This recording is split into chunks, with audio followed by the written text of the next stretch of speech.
My name is Father Gabriel Toretti, and I've been a demonologist for the Vatican for 12 years. People think my job involves dramatic exorcisms and flying furniture, but most of my work happens in fluorescent-lit offices with filing cabinets full of incident reports. The real horror isn't what you'd expect. It started 3 months ago when Cardinal DeSanto called me into his office. He looked tired, older than his 68 years. A stack of manila folders sat on his desk, each one marked with a red stamp I'd never seen before. "Father Toretti, we have a problem," he said, sliding the first folder across his mahogany desk. "Cases are changing. The rules we've followed for centuries aren't working anymore." I opened the folder. Inside was a police report from Milwaukee, Wisconsin. A family of 4 had called 911 claiming their television was broadcasting programs that hadn't aired yet. Not reruns, actual future episodes. The responding officers found the family huddled in their basement, refusing to come upstairs. When they checked the TV, it was showing the weather forecast for next Tuesday. It was currently Thursday. "This doesn't match any documented case," Cardinal DeSanto continued. "No possession markers, no traditional signs, just this." He handed me a laminated card.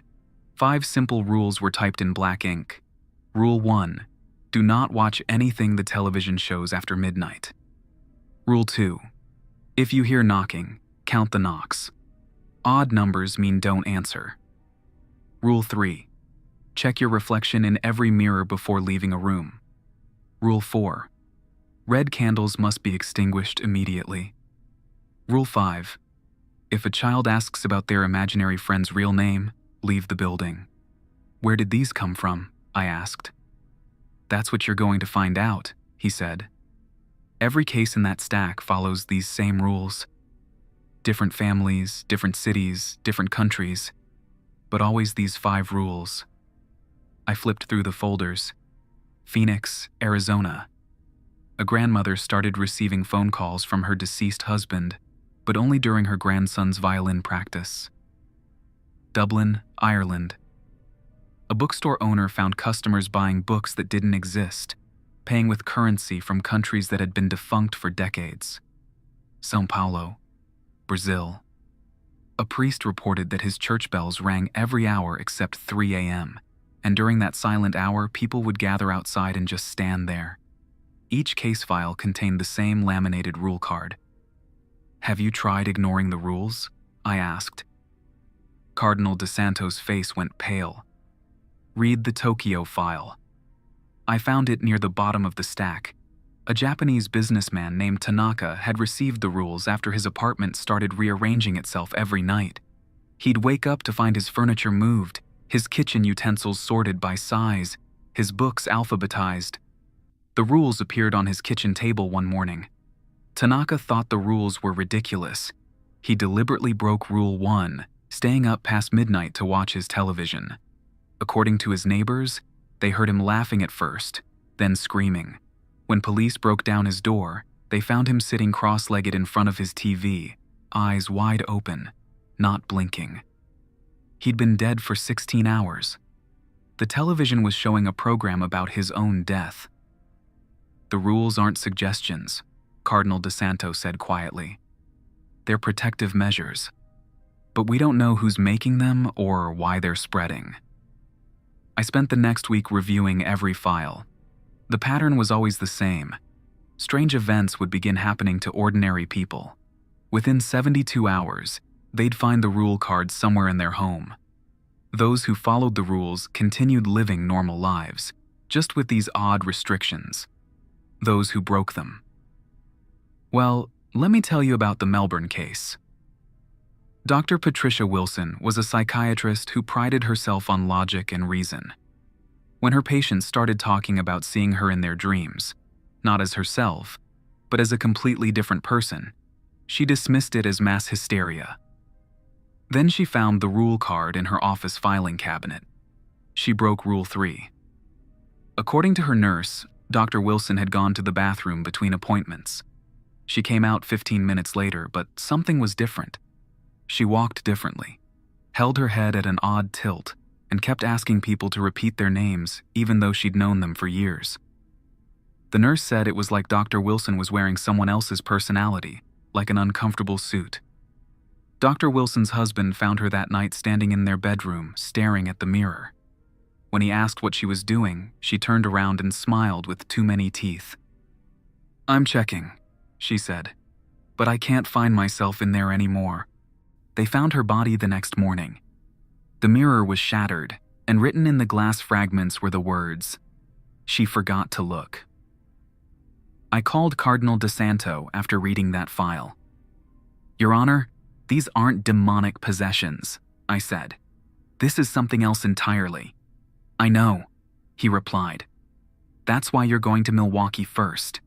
The family from the initial report, the Kowalskis, they're still alive, still following the rules. I want you to interview them.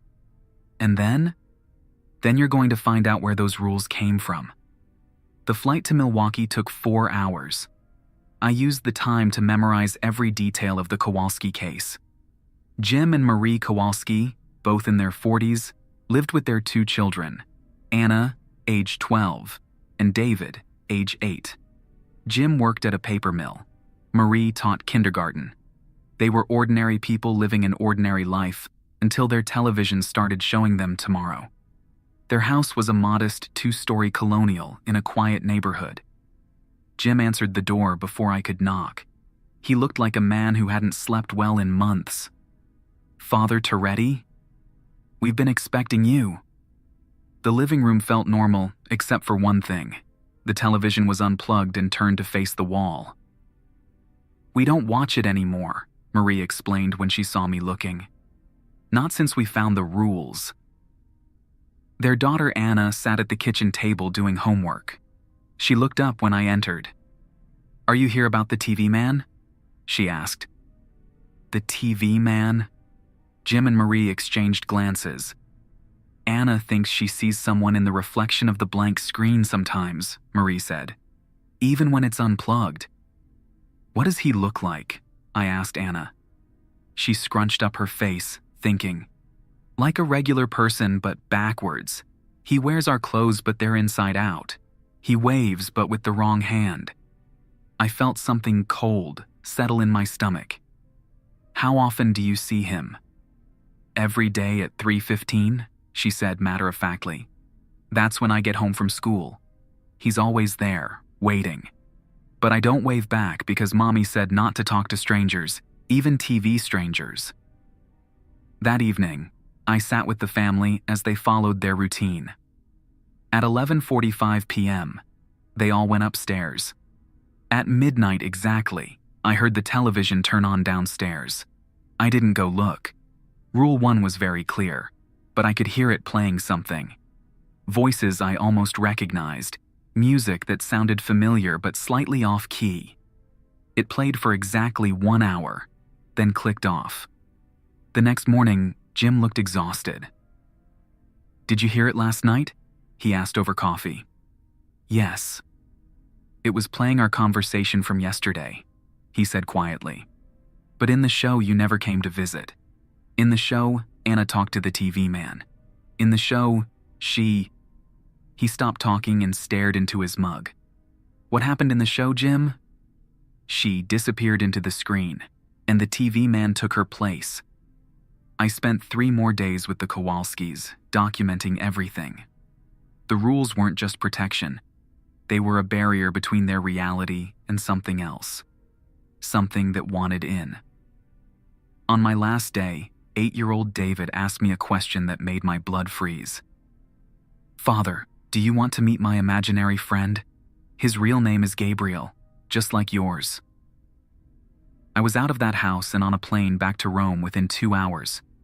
Cardinal DeSanto was waiting for me in his office with more files. "How many cases now?" I asked. 437, he said, all following the same 5 rules, all starting the same way. Small disruptions in normal life, then the rules appear.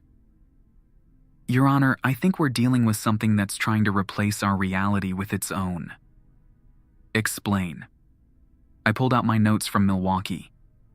The Kowalski television shows them variations of their own lives. Anna sees someone who looks human, but isn't quite right. David's imaginary friend shares my name.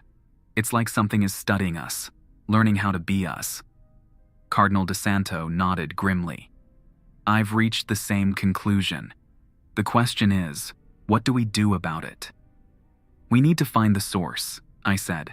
Every rule card is identical. Same paper, same font, same lamination.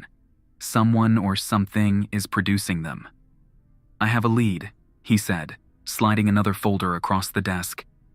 Vatican City, last week. I opened the file and felt the world tilt. Sister Maria Gonzalez, librarian at the Vatican Secret Archives, had found a rule card in the Borgia collection. Not a modern laminated card, an original manuscript dating back to 1503, written in Latin. The same 5 rules translated into ancient text. It's been here for 500 years, Cardinal DeSanto said quietly. We just never knew what it meant. The implications hit me like a physical blow. This wasn't new. This had been happening for centuries, maybe longer. The rules weren't appearing randomly. They were being activated. There's more, Cardinal DeSanto continued. Sister Gonzalez found references in texts dating back to the Roman Empire. Different languages, different cultures, but always the same 5 protective measures. Against what? That's what you're going to find out. I'm giving you full access to the archives. Find every reference, every connection. We need to understand what we're really dealing with. I spent the next 2 weeks buried in manuscripts that hadn't seen daylight in centuries. The pattern emerged slowly, like a photograph developing in chemical baths. Roman texts described households that received divine instructions during times of plague and chaos. Medieval chronicles mentioned protective rites that appeared during the Black Death. Renaissance alchemists wrote about barriers against the changing tide. Every era, every culture, the same 5 rules appeared whenever reality started to become flexible. The breakthrough came from an unexpected source. Father Lopez, our specialist in pre-Columbian religions, found me in the archives at 2 a.m., surrounded by stacks of ancient books. Gabriel, you need to see this, he said, carrying a stone tablet. Mayan, approximately 900 AD. The tablet showed 5 symbols carved in jade. When Father Lopez translated them, I understood why he'd sought me out immediately. The symbols matched our 5 rules exactly. It's not just European, he said. This pattern exists in every culture we've studied. Aztec codices, Egyptian papyrus, Buddhist scrolls from Tibet. Always 5 rules, always the same protective function. Protection from what? Father Lopez pointed to another symbol on the tablet, something that looked like a doorway with cracks spreading out from its frame. From something trying to get in, he said. Something that's been trying for a very, very long time. That night, I called Cardinal DeSanto. Your Honor, I think I understand what's happening. These aren't random supernatural events. Something is testing the boundaries between realities, and the rules are humanity's immune response. Go on. Every time this thing pushes too hard, reality pushes back by providing people with protective guidelines. The rules aren't being created. They're being remembered. There was silence on the other end of the line. Cardinal? Gabriel, I need you to return to my office immediately. Something has happened. I found him standing at his window looking out at St. Peter's Square. In his hand was a fresh rule card. Where did you find it? I asked. On my desk when I returned from evening prayers. His voice was steady, but I could see his hands shaking. Gabriel, it's starting here, in the Vatican itself. I looked out the window and felt my stomach drop. In the square below, tourists were taking pictures of statues that weren't there yesterday. Street vendors were selling postcards of a saint. Peter's Basilica with 7 spires instead of 1. Children were feeding pigeons that cast no reflections in the fountain water. Rome was changing, and we had 5 rules to keep us sane while it happened. Cardinal DeSanto turned to face me. I need you to prepare a report for the Holy Father. Everything we've learned, everything we suspect, because I don't think this stops with individual families anymore." "What do you mean?" He walked to his desk and picked up a leather-bound journal. "I've been tracking the cases geographically. Look at the pattern." He showed me a world map covered in red pins. The pins formed a spiral pattern, starting from scattered points and slowly converging on major population centers. "It's not random," he said. "It's systematic. And according to this progression, every major city on Earth will be affected within 6 months." I stared at the map, understanding dawning like a cold sunrise. "It's not trying to replace individual realities," I said slowly. "It's trying to replace all of reality." Cardinal DeSanto nodded. "And we're the only ones who know how to fight it." The weight of that knowledge settled on my shoulders like a lead blanket. 5 simple rules were all that stood between humanity and something that wanted to remake the world in its own image. As I prepared to leave his office, Cardinal DeSanto stopped me at the door. "Gabriel, there's something else.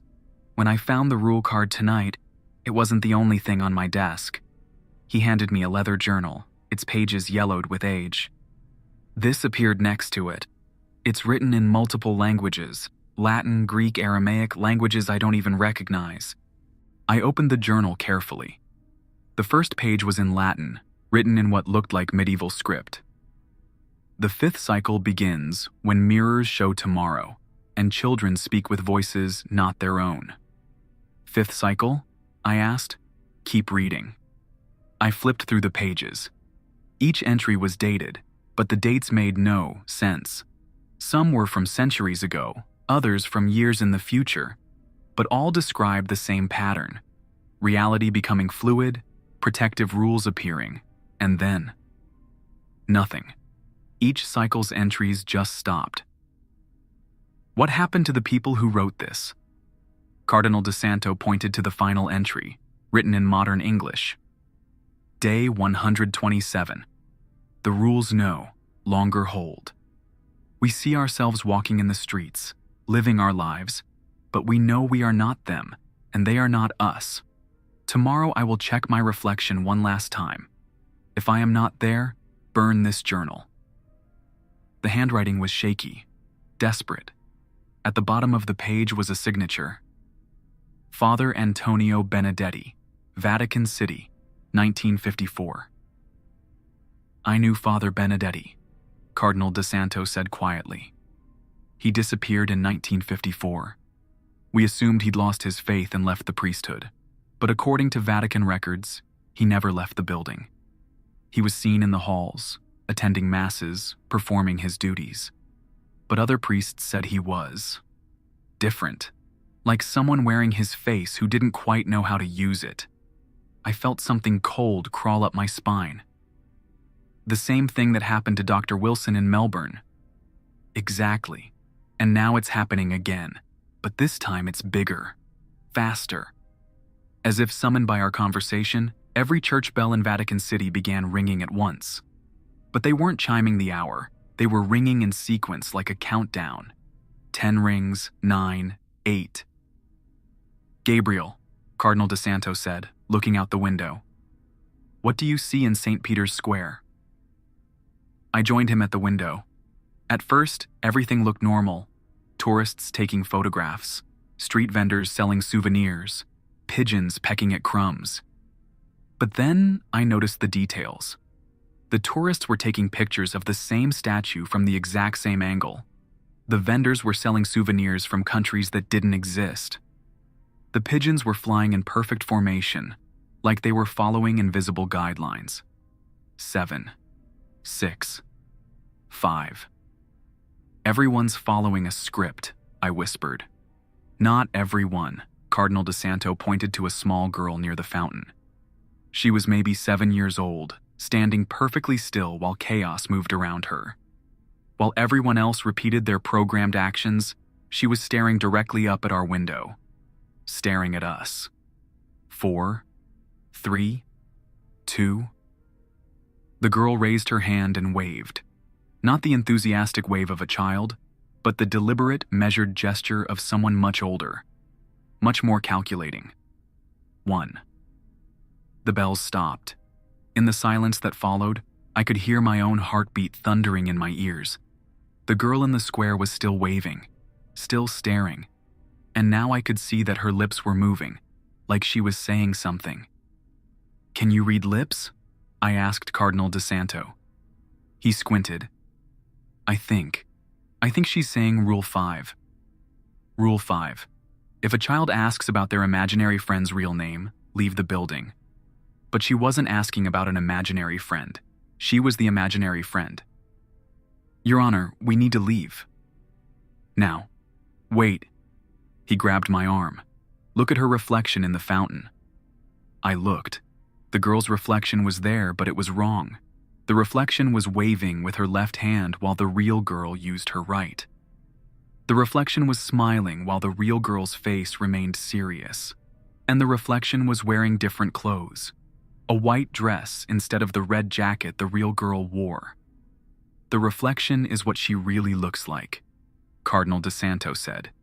"What we're seeing is the disguise." That's when I realized something that made my blood freeze. If the reflection showed the truth, then I needed to check my own reflection. Rule 3. Check your reflection in every mirror before leaving a room. I turned to the large mirror hanging behind Cardinal DeSanto's desk. My reflection stared back at me, normal in every way except one. It was wearing the robes of a cardinal, not a priest. "Your Honor," I said carefully, "what do you see when you look at me?" He turned around. "I see Father Gabriel Toretti, same as always." "Why?" I pointed at the mirror. "What does my reflection look like?" Cardinal DeSanto looked at the mirror, then back at me, then at the mirror again. His face went pale.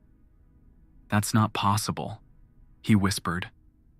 In the mirror, my reflection was smiling a smile I wasn't making. It raised its hand in a small wave, the same gesture the girl in the square had made, and around its neck, instead of a simple priest's collar, it wore the red robes and cap of a cardinal.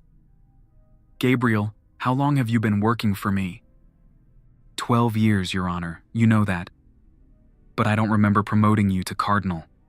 I looked down at my own clothes, black priest's robes, just as they'd always been. But in the mirror, I watched myself adjust red cardinal vestments that I couldn't feel wearing. "Something's wrong with my reflection," I said. "Or something's wrong with you," Cardinal DeSanto replied, backing away from me slowly. That's when I understood the true horror of what we were dealing with. It wasn't just replacing people from the outside. It was replacing them from the inside, piece by piece, memory by memory.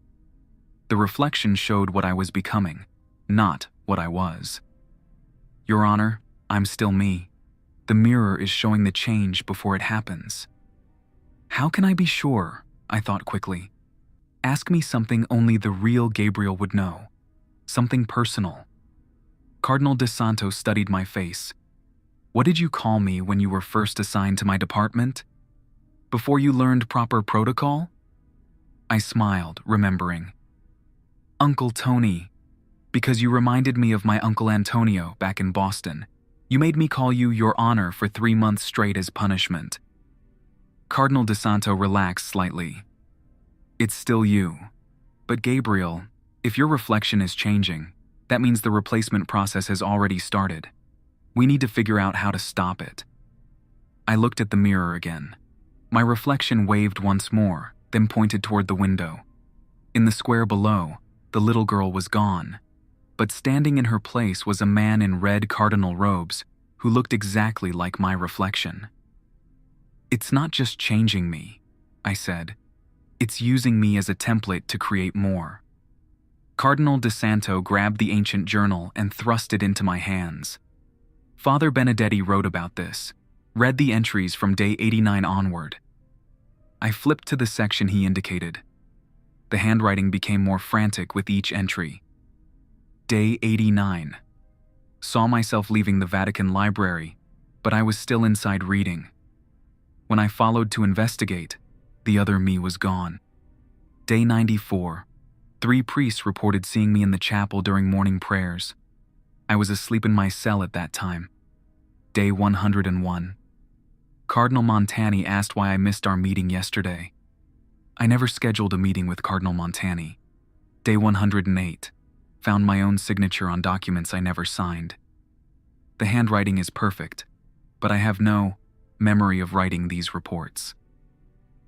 Day 115. Looked in the mirror this morning. My reflection saluted me. I did not salute back. The entries continued, describing a gradual replacement process. The other Benedetti became more real, while the original became less substantial, until finally the original started forgetting pieces of his own life. Day 123. Cannot remember my mother's maiden name. Cannot remember the name of my childhood dog. Cannot remember why I became a priest. The other me seems to know all these things that I have forgotten. It's not just copying us, I said, looking up from the journal. It's transferring our memories, our experiences, our entire existence to the replacements. We're not being killed, we're being downloaded. Cardinal De Santo sat heavily in his chair. And once the transfer is complete, I read the final entry. Day 127. The rules no longer hold. We see ourselves walking in the streets, living our lives, but we know we are not them, and they are not us. The original becomes a ghost, I said, aware but powerless, watching their replacement live their life. We sat in silence for a moment, the weight of our situation settling over us. Outside, Rome continued its normal rhythm, unaware that reality was being quietly rewritten around them. Gabriel, we need to contact the other dioceses immediately. If this process has started with you here, it's probably starting with other key personnel worldwide. He opened his laptop and began composing urgent messages to church officials around the globe. But as he typed, something on the screen made him stop. Gabriel, come look at this. The email program showed his sent messages, but there were emails there that he hadn't written. Messages sent to various cardinals and archbishops, all with timestamps from the past hour. Father Toretti has been compromised. Do not trust any communications from the Vatican. New protocols are in effect immediately. Disregard all previous instructions regarding the 5 rules. The situation is under control. Continue normal operations and ignore any unusual reports. I didn't send these, Cardinal De Santo said, his voice shaking. I looked at his reflection in the computer screen. Like mine, it was different from the original. While Cardinal De Santo wore his usual black cassock, his reflection wore the white robes of the Pope. Your Honor, I said quietly, I think we need to follow Rule 5. What do you mean? The rule says if a child asks about their imaginary friend's real name, leave the building. But what if we're the imaginary friends? What if the real Cardinal De Santo and the real Father Toretti are somewhere else, and we're the ones who aren't real? Cardinal De Santo stared at me, then at his own reflection, then back at me. If that's true, he said slowly, then following the rules won't save us. The rules are designed to protect the real people from us. The thought was terrifying, but it made sense. We remembered being ourselves, but memories could be copied. We felt real, but feelings could be simulated. The only way to know for sure was to find the original versions of ourselves. Where would they be? I asked. Cardinal De Santo closed his laptop and stood up. I know exactly where to look. Where would they be? I asked. Cardinal De Santo closed his laptop and stood up. I know exactly where to look. He led me through corridors I'd never seen before, deeper into the Vatican than I'd ever been. We passed through doors that required keys I didn't know he possessed, down staircases that seemed to spiral forever into the earth below Rome. Your Honor, where are we going? The real archives, he said without looking back. Not the tourist version upstairs. The place where we keep the things that can't be explained. We descended for what felt like 20 minutes before reaching a heavy wooden door marked with symbols I didn't recognize. Cardinal de Santo pressed his palm against a scanner hidden behind a false stone in the wall. The door clicked open. Beyond was a room that defied the architecture of everything above it. The ceiling stretched up into darkness, and the walls were lined with filing cabinets that seemed to go on forever. But it wasn't the size that made my breath catch. It was the people. Dozens of figures sat at desks throughout the room, writing in journals, reading from ancient books, copying texts by hand. They all wore clerical clothing from different eras, medieval robes, Renaissance vestments, modern cassocks, and they all looked exactly like priests and cardinals I recognized from upstairs. "What is this place?" I whispered. "The repository," Cardinal de Santo replied. "When the replacement process begins, the originals end up here. They continue their work, but they're cut off from the world above. They remember their lives, but they can't affect them anymore." As we walked deeper into the room, I saw faces I knew. Father Martinez from the Madrid Cathedral, who'd supposedly died in a car accident last year. Archbishop Williams from London, who'd been reported missing 6 months ago. Sister Catherine from the archives, who'd taken a leave of absence that never ended. They all looked up as we passed, their expressions curious but not surprised, like they'd been expecting us. "Gabriel," a familiar voice called out. I turned to see a man who looked exactly like me, down to the scar on my left hand from a childhood accident. He was sitting at a desk covered with the same case files I'd been studying upstairs. "You're the original," I said.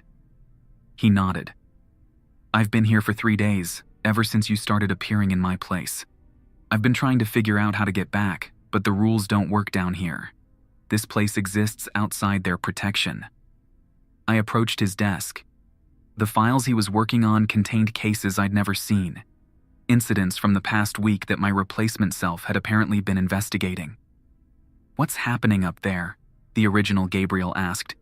"The replacement process is accelerating. More people are being copied every day. We found evidence that this has been going on for centuries." "Not centuries," said another familiar voice. I turned to see Cardinal de Santo, the real one, approaching from deeper in the room.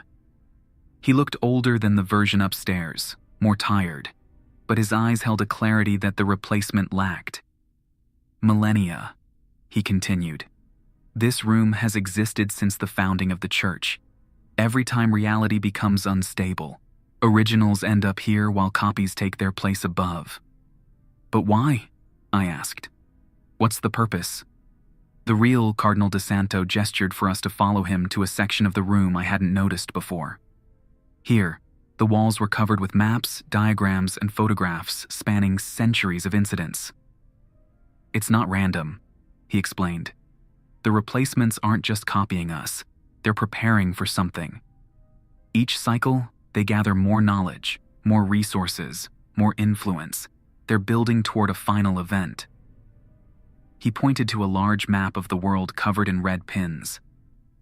"Every replacement, every rule card, every incident, they're all connected.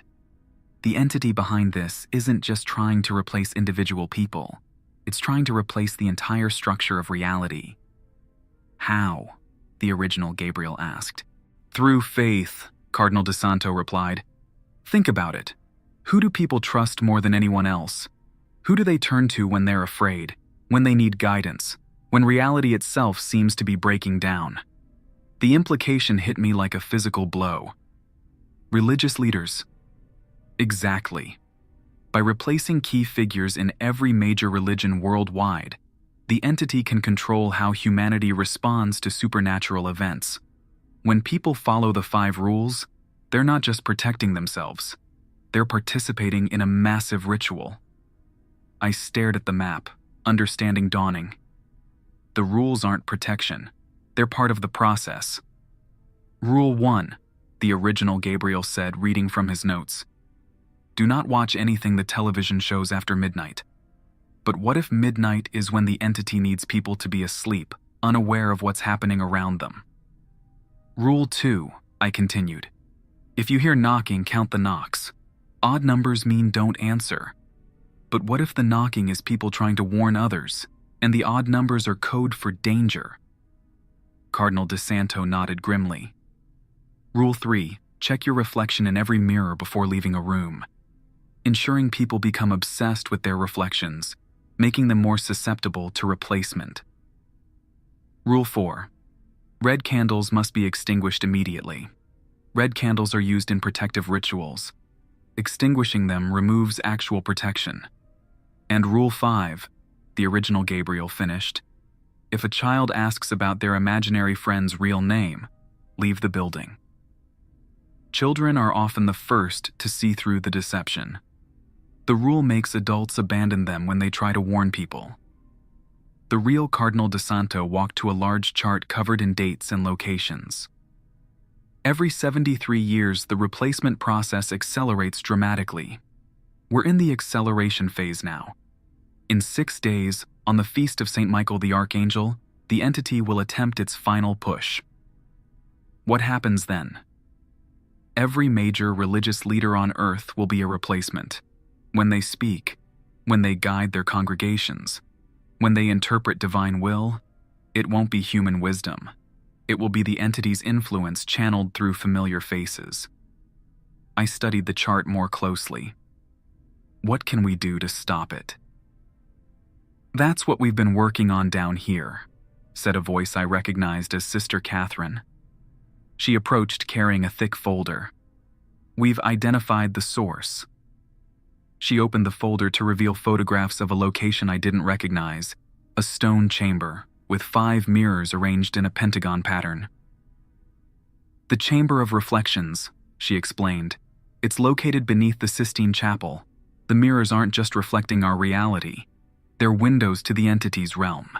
Every replacement is born from these mirrors.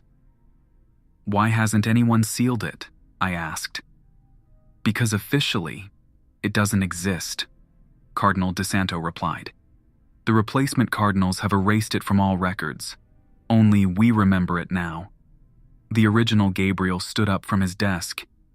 There's more. We've discovered that the 5 rules aren't just controlling people's behavior. They're creating a resonance pattern. When millions of people follow the same 5 rules simultaneously, their collective compliance creates a frequency that weakens the barrier between realities. Like a key, I said, understanding. The rules are a key, and everyone following them is turning it together. Exactly. And on St. Michael's feast day, when the Church celebrates the defeat of evil, the replaced religious leaders will guide their followers in a special observance. A global prayer that incorporates all 5 rules into a single ritual. Sister Catherine showed me another photograph, this one of a document written in Latin. The ritual prayer was discovered in Father Benedetti's belongings after his replacement in 1954. It looks like a traditional blessing, but embedded within it are instructions for people to perform actions that mirror the 5 rules. I read the translation. Let us turn away from the illumination of night's end, Rule 1. Let us count our blessings in sacred numbers, Rule 2. Let us see ourselves as we truly are, Rule 3. Let us extinguish the fires of the past, Rule 4. Let us silence the innocent voices that lead us astray, Rule 5. When spoken by religious leaders and followed by millions of believers simultaneously, Cardinal DeSanto explained, this prayer will complete the entity's takeover of our reality. So, how do we stop it? I asked. We have to destroy the mirrors, the original Gabriel said. But there's a problem. The Chamber of Reflections can only be entered by someone who exists in both realities. Someone who has been replaced, but still retains their original consciousness. I looked around the room at all the originals. You mean someone like us? No, Cardinal DeSanto said quietly. Someone like you. The replacements upstairs. You're the only ones who can cross the threshold. The weight of what he was saying settled over me. You want me to convince my replacement to destroy the source of his own existence. It's the only way. But Gabriel, you need to understand. If you succeed, all the replacements will cease to exist, including the version of you that's been living your life for the past 3 days. I thought about the replacement Gabriel upstairs, investigating cases, following leads, trying to understand what was happening to the world. He felt real because he was real, in his own way. He had my memories, my personality, my desire to protect people from supernatural threats. What about all the people whose originals are already gone? I asked. The ones who died during the replacement process? Sister Catherine consulted another file. If we can destroy the mirrors before the final ritual, the entity's influence will be severed. Reality will stabilize, and the natural order will reassert itself. But the people who were completely replaced, they'll remain as they are. There's no bringing back the dead. How much time do we have? 4 days, Cardinal DeSanto replied. The feast day begins at sunrise on September 29th. The global prayer is scheduled for noon, Rome time, when the sun is at its highest point. I made my decision. I'll do it. But I need to get back upstairs first. My replacement will be suspicious if I'm gone too long. Gabriel, the original version of myself said, there's something else you need to know. The replacement process isn't just copying our appearance and memories, it's copying our souls. When you go back up there, you'll be fighting for control of your own spiritual essence. What do you mean? The replacement has been living your life, making decisions you would make, caring about the things you care about. In many ways, he's become more you than you are. If you try to take control directly, the stronger personality will win. Then how do I convince him? The original Gabriel smiled sadly. You don't convince him, you trust him. He's you, Gabriel. He wants to save people just as much as you do. Show him the truth, and he'll make the right choice. Before I could respond, an alarm began ringing throughout the repository. Red lights flashed from hidden panels in the walls. What's happening?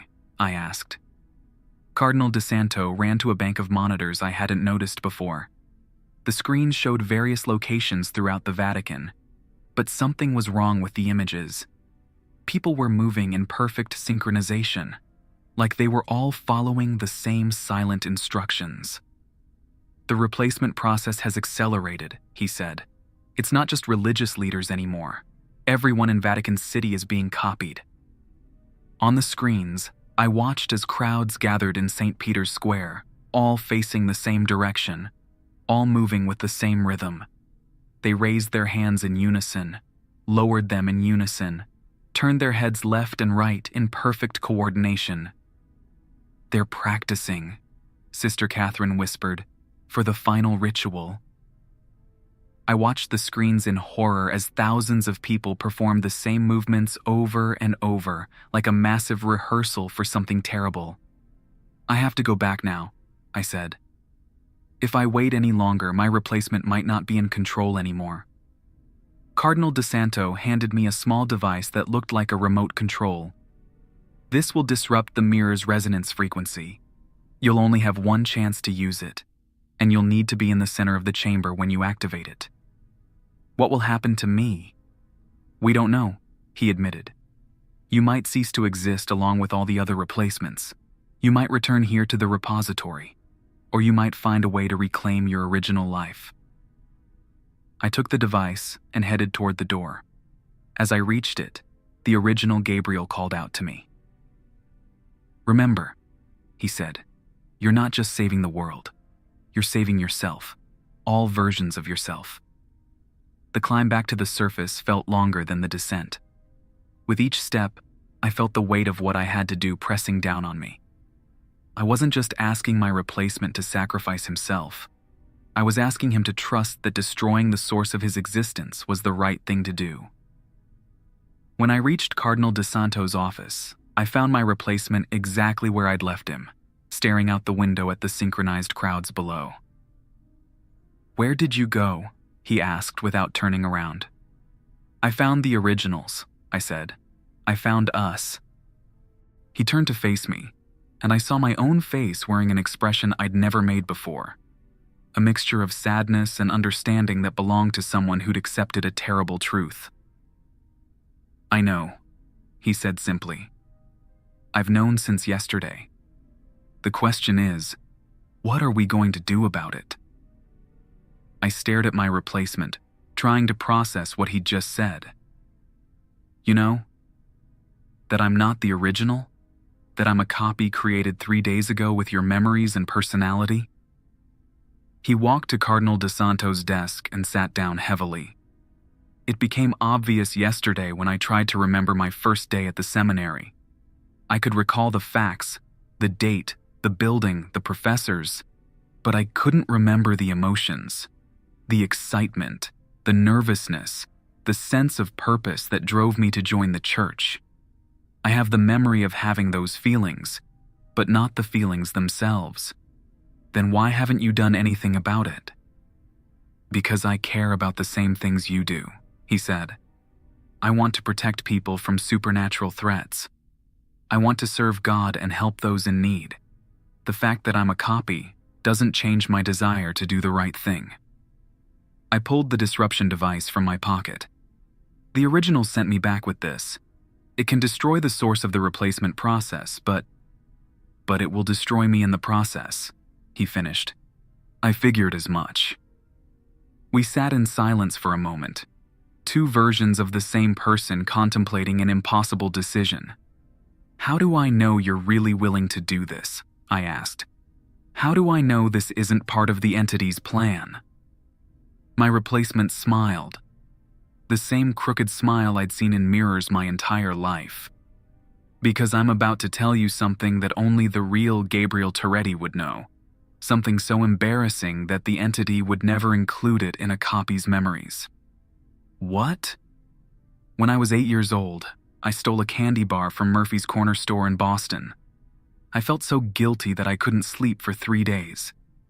Finally, I walked back to the store, confessed to Old Man Murphy, and insisted on working off the debt by sweeping his floors for a week.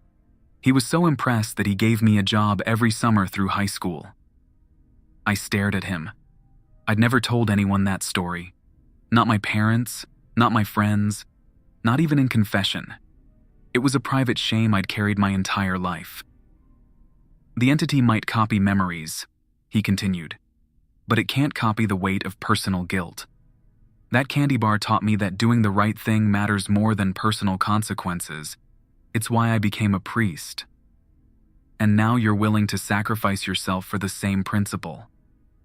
"We're willing to sacrifice myself," he corrected. "We're the same person, Gabriel. I'm not your enemy.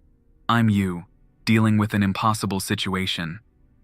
I handed him the disruption device. "The Chamber of Reflections is beneath the Sistine Chapel. The mirrors are arranged in a pentagon pattern. You'll need to be in the center when you activate this." He examined the device carefully. "What about the replacement Cardinal DeSanto?" "He's been compromised longer than you have. He might not be willing to help." "Then I'll go alone." "No," I said, standing up. "We'll go together. The original told me I might be able to cross the threshold between realities. If that's true, maybe I can help." My replacement looked surprised. "You'd risk ceasing to exist." "We're the same person," I said, echoing his words. "If you're willing to sacrifice yourself to save others, then so am I." We left Cardinal DeSanto's office together, moving through the Vatican corridors like we'd done hundreds of times before. But now everything felt different. The familiar halls seemed longer, the shadows deeper, and everywhere we looked, we saw people moving with that same synchronized rhythm we'd observed from the window. The entrance to the lower levels was hidden behind a false wall in the Sistine Chapel sacristy. My replacement knew exactly where to find it. Apparently, the entity's memories included architectural details that even I didn't possess. "Down here," he said, activating a hidden mechanism. The passage beyond was older than anything in the repository, carved from solid rock by hands that had worked centuries before the Vatican was built. Ancient symbols covered the walls, not Christian iconography, but something much older and more primal. "How long has this been here?" I asked. "Since before the church claimed this ground," my replacement replied. "The Vatican wasn't built here by accident. The early Christians chose this location because they knew something was already here, something that needed to be contained."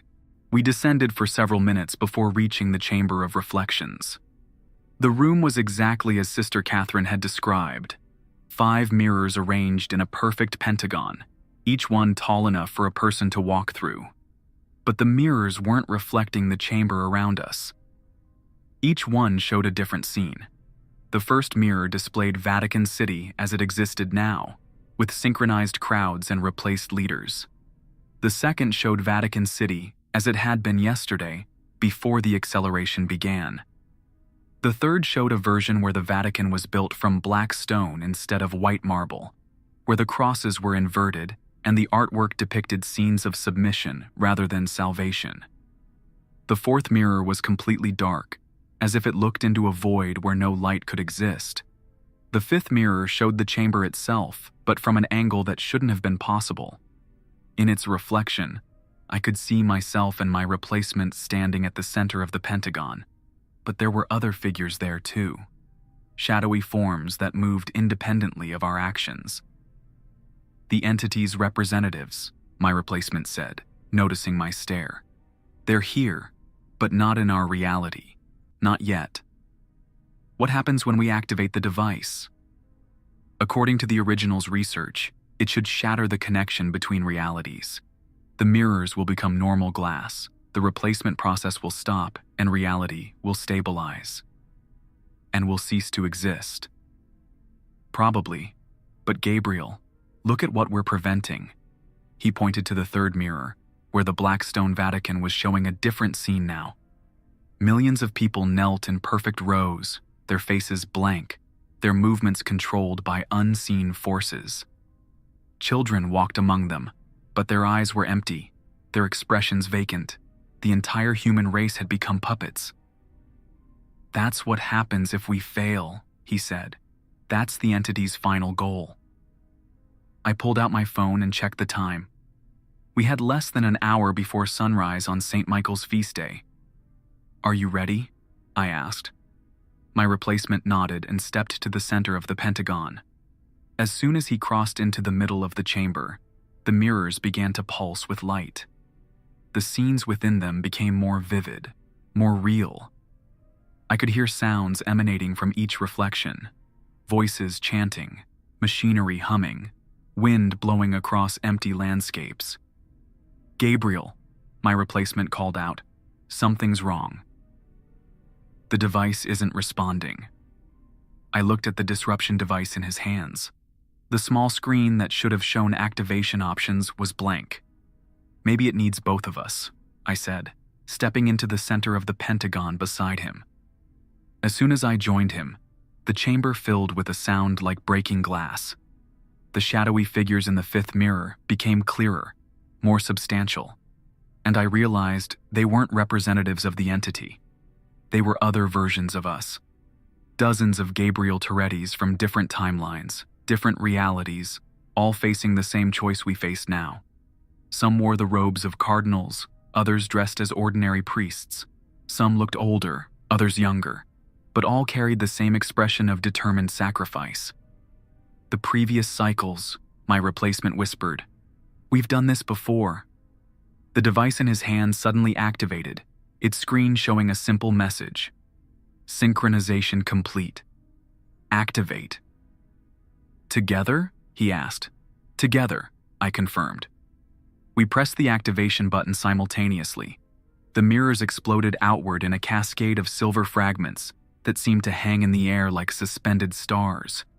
Each piece reflected a different version of reality, some showing the world as it was, others displaying the nightmare futures we'd prevented. As the fragments fell to the stone floor, I felt something strange happening to my consciousness.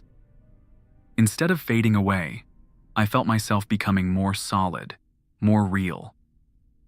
The memories I'd been missing, the emotions, the personal connections, the weight of lived experience, flooded back into me. My replacement looked at me with wonder. We're not disappearing. We're combining, I realized. Original and copy, becoming whole again. The last of the mirror fragments settled onto the floor, and the chamber fell silent. The oppressive presence that had filled the air was gone. The connection between realities had been severed. I checked my phone. No signal. We were too deep underground. But somehow, I knew we'd succeeded.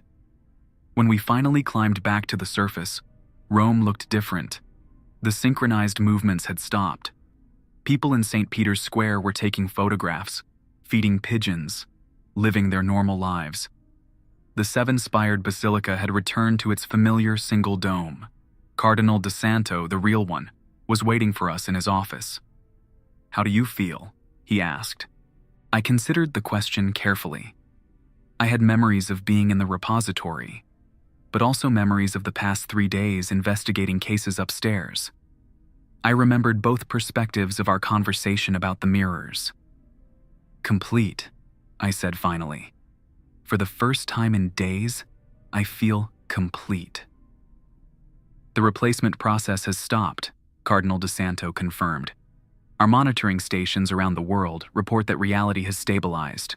The rule cards are dissolving into ordinary paper. The supernatural incidents have ceased." "What about the people who were fully replaced?" "Most have returned to normal. It seems that when the connection was severed, the entity lost its hold on our reality entirely. The few who remain changed. Well, they're adapting, learning to be human again." I sat down across from him, finally allowing myself to feel relief. "Your Honor, there's something I need to know. Was any of this real? The cases, the families following the rules, the global threat?" Cardinal de Santo smiled sadly. "It was all real, Gabriel. The entity, the replacements, the danger to humanity. Everything happened exactly as you experienced it. The only question was whether we'd be strong enough to choose sacrifice over survival. And we were. You were. Both versions of you." I left his office with a stack of new case files, normal supernatural incidents that could be handled through traditional church protocols.